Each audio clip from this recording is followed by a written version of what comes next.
This presentation is based on my article about Senate Bill 1403. The story is not just about one bill. It is about how Oklahoma's subsidy system keeps growing, even when the state's own evaluators recommend tighter standards. Senate Bill 1403 began as a modest attempt to add accountability to the Quality Jobs program.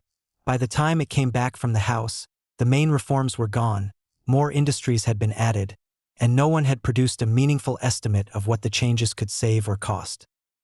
At the Capitol, most economic development bills move in one direction, toward expansion. Senate Bill 1403 was different. It was designed to act on recommendations from the Incentive Evaluation Commission, the body Oklahoma created to evaluate tax credits and other incentives.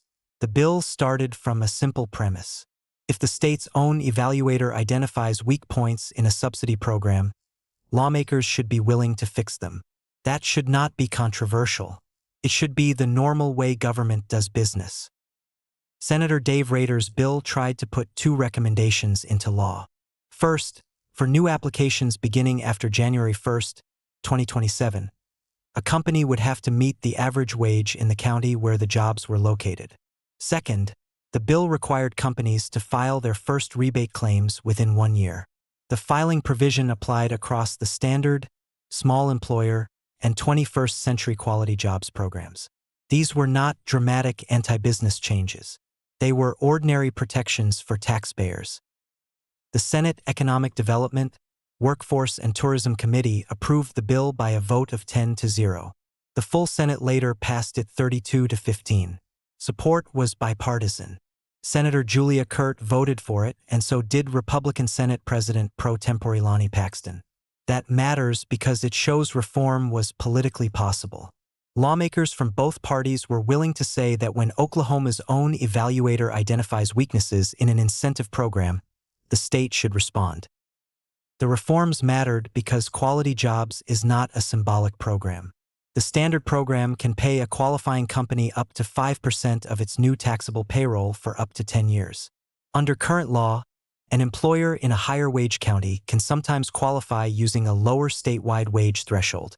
Rader's bill said taxpayers should not subsidize jobs below the normal wage where the company operates. It also said that if a business wants public money, it should submit its first claim within a reasonable period. Those are the kind of terms any private investor would expect. When SB 1403 reached the House, the direction changed sharply. Representative Daniel Pay submitted a floor substitute ordering the House to delete the entire Senate-passed measure and replace it with new language. The rewritten version removed the county wage requirement and the 1-year filing deadline. In their place, the House added agribusiness, rail transportation, and inland water transportation to the industries eligible for Quality Jobs benefits.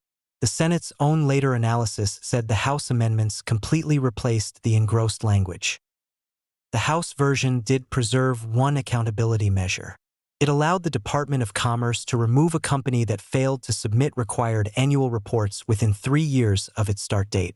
That was useful, but it was not a substitute for the stronger cost control provisions the Senate had passed. The rewritten bill passed the House 51-41.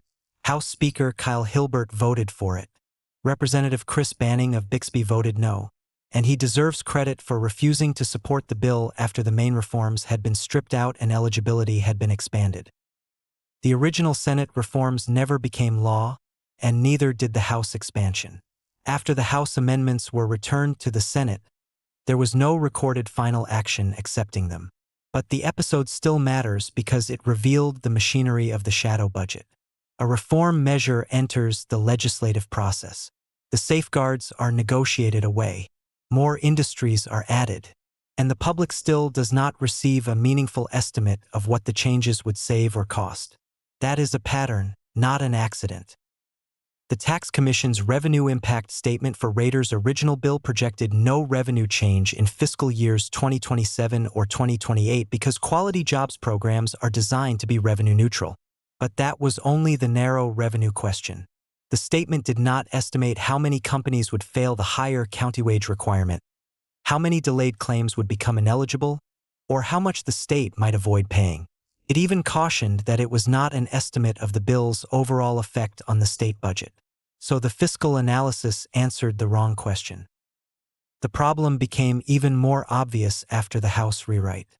The House fiscal analysis acknowledged that the substitute expanded eligibility to 3 additional industries, yet it also labeled the impact as no impact. It offered no estimate of the number of companies that might become eligible, the amount of payroll that could qualify, or the potential cost over 10 years. Under other considerations, it listed none. No one publicly calculated what the Senate reforms could save, and no one publicly calculated what the House expansion could cost. The Incentive Evaluation Commission has never published one combined estimate of what Oklahoma could save by implementing all of its savings-oriented recommendations. But the principal affected programs provide a reasonable starting point. Together, they account for about $168 million annually. If stronger accountability reduced those costs by 25 to 40%, Oklahoma could potentially save roughly $40 million to $70 million a year, or as much as $700 million over a decade. That is not an official forecast. It is a transparent public estimate inviting lawmakers to produce better numbers. Quality jobs is not the only example. The Incentive Evaluation Commission has also made recommendations affecting the 5-year ad valorem exemption, the Investment and New Jobs Tax Credit, the Home Office Tax Credit, aircraft exemptions, the capital gains deduction, and the ethanol fuel retailer credit. Some recommendations would save money. Others would improve reporting or tighten standards. The common problem is not that Oklahoma never studies its incentives. The common problem is that too many recommendations can sit for years without a hearing, a vote, or a public explanation. Oklahoma does not suffer from a shortage of evaluations. It suffers from a shortage of follow-through. The next steps are practical.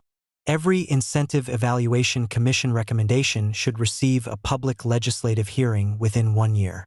When leaders reject or postpone a recommendation, they should explain why in writing.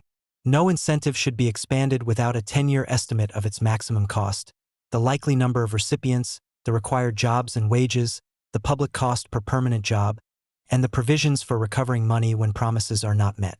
Oklahoma also needs a one-time independent review of the full shadow budget, and any savings should return to general revenue so the public can compare them with education, healthcare, infrastructure, public safety, and other needs. This is not a case where one party had all the good actors and the other had all the bad ones. Senator Dave Rader tried to act on the evaluators' recommendations. Senator Julia Curt supported the reforms. Representative Chris Banning voted against the House rewrite and has continued asking whether the state's economic development laws are actually benefiting Oklahoma families. That is the right standard. Before another incentive is expanded, every lawmaker should have to answer a simple question. What are Oklahoma families actually receiving in return?